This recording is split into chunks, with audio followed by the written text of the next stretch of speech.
ജ്ഞാനികളെ ലജ്ജിപ്പിപ്പാൻ ദൈവം ലോകത്തിൽ ഭോഷത്വമായത് തിരഞ്ഞെടുത്തു. ബലമുള്ളതിനെ ലജ്ജിപ്പിപ്പാൻ ദൈവം ലോകത്തിൽ ബലഹീനമായത് തിരഞ്ഞെടുത്തു.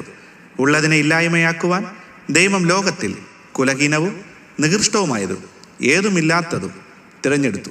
ദൈവസന്നിധിയിൽ ഒരു ജഡവും പ്രശംസിക്കാതിരിക്കേണ്ടതിന് തന്നെ.